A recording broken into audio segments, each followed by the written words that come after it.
साबिक chairman अक़लियती commission Telangana Abid रसूल खान ने मुसलमानों से अपील की है कि वो माह रमजान मुबारक के पेश नज़र कोविड क़वानीन का खास ख्याल रखें। मीडिया से बात करते हुए आबिद रसूल खान ने कहा कि मोहलिक वबा कोरोना वायरस से कई खानदान मुतासिर हैं, जिस बुजुर्ग और नौजवान सब ही इस वबा मुतासिर हो रहे हैं और कई अफराद की जानें भी जा चुकी हैं, जिसकी वजह से कई परेशानियों का सामना करना पड़ रहा है। उन्होंने मुसलमानों पर जोर दिया कि वो हुकूमत की जानिब से दिए गए कोविड क़वानीन पर अमल करते हुए रमजान में फजूल खर्ची से परहेज करें और ईद उल फितर सादगी के साथ अपने घर में ही मनाएं। उन्होंने मुसलमानों को मशवरा दिया कि वो फजूल खर्ची से बचे हुए पैसे को गुरबा और मसाकीन की मदद में सर्फ करें और कोविड से मुतासिरा मरीजों के लिए ऑक्सीजन और अद्वियात की मदद के लिए ताउन करें। साबिक चेयरमैन आबिद रसूल खान ने हिंदू भाइयों से भी अपील की है कि वो भी जज्बा खिदमत खल्क के तौर पर एक दूसरे की मदद के लिए अपना भरपूर ताउन करें।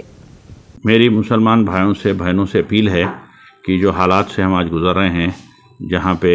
हर घर में कोई ना कोई कोविड और कोरोना से मुतासिर हैं और कई हमारे बुज़ुर्गों की और जवान बच्चों की जान गई है, तो ऐसे हालात में मैं आप सबसे अपील करता हूँ, अदबन अपील करता हूँ कि रमज़ान की ईद में फजूल खर्ची मत करिए, बिल्कुल सादगी से मनाइए, अपने घर में मनाइए और कोरोना कोविड के गाइडलाइंस का ख्याल रखते हुए मनाइए। और जो पैसे आप बचा सकते हैं वो अपने अपने पहचान वालों में या कोई ऐसे ऑर्गेनाइजेशन जो सही काम कर रहे हैं उनको आप मदद करिए, जिससे कोरोना में जो मुतासिर हैं उनके लिए ऑक्सीजन दवाओं का इंतज़ाम हो सके। और जो लोग जिनके लिए दवाएं ख़रीदने भी आज मुश्किल है, तो वैसे लोगों की आप अपने महल्ले में, अपने जानने पहचानने वालों में आप मदद कीजिए। ये सब कोशिश हमारी पूरी मुसलमान उम्मत के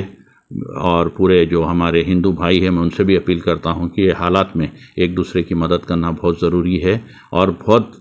काफ़ी लोग ये काम ऑलरेडी कर रहे हैं। मैं उनका शुक्रिया अदा करता हूं और आप सबसे उम्मीद करता हूं कि आप लोग भी ये बात को संजीदगी से सोच के जो हमारा आपसे एक दरख्वास्त है, दरख्वास्त पे आप अमल करेंगे।